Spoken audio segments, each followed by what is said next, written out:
a timeless Zen tale that reveals the truth about mastery, surrender, and the stillness that sharpens the soul. In ancient Japan, beyond the fog of bamboo forests and into the silence of stoned paths, lived a young man named Matajuro Yagyu. His heart burned with one desire: to become the greatest swordmaster the world had ever known. His father was a warrior of legendary skill, but Matajuro had been cast aside, told he lacked the talent, told he would never be great. So what did he do? He packed his dreams and climbed into the mountains, searching for the one man everyone feared, but no one dared approach. They said Banzo's blade moved before thought. He was not just a swordsman, he was the sword, and Matajuro wanted to learn from him. When Matajuro finally found him, Banzo was not in a grand dojo or wearing armor. He was sweeping leaves, just sweeping.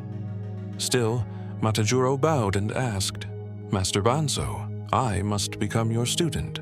I have no time to waste. If I give you everything, how long will it take to master the sword?" Banzo looked up slowly, then said, 10 years.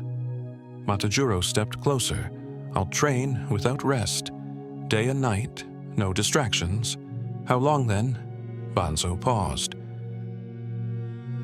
20 years. Matajuro was stunned.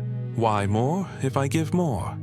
Banzo turned to him calmly and said, "When one eye is fixed on the goal, there's only one eye left to find the way." And so it began. But not the way Matajuro imagined. No sword, no lessons, no combat. Instead, sweeping, cutting wood, fetching water. Days turned to weeks, weeks turned to months. Still, no sword.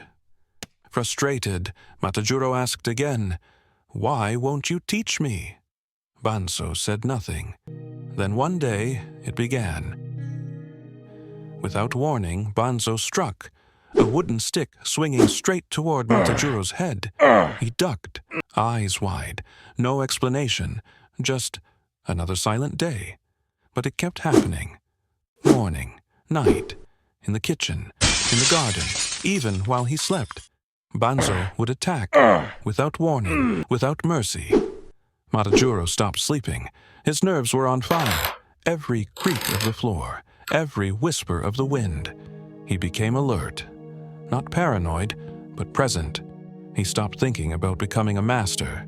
He started being here. Then one day, Banzo struck again, but this time, Matajuro didn't flinch. He caught the stick midair. Banzo smiled and spoke, "You're ready." Banzo never taught him flashy techniques. He never gave him lectures. He gave him presence. He stripped away the obsession until Matajuro's movements came not from thought, but from awareness. He had become the sword. Mastery wasn't something he achieved. It was something that revealed itself when the mind grew still. "You no longer think," Banzo said. "You no longer hesitate. The sword is not in your hand, it's in your mind. We spend our lives chasing things, but this story whispers another way. The Zen path doesn't tell you to push harder. It tells you to become present, to stop chasing, to allow. Let this truth settle in you. When one eye is fixed on the goal, there's only one eye left to find the way. You don't need to rush. You don't need to suffer your way to greatness. What you seek may arrive not when you grasp tighter, but when you finally let go. Where in your life are you chasing instead of listening? What would happen if you stopped trying to get there? Could you trust that presence is enough? Zen isn't a mystery. It's just a silence you haven't sat with yet. And in that silence, you may just hear the sword sing. This was the story of Banzo's sword. A story about the way becoming you. Thank you for watching. Stay blessed and stay happy. Shine with wisdom.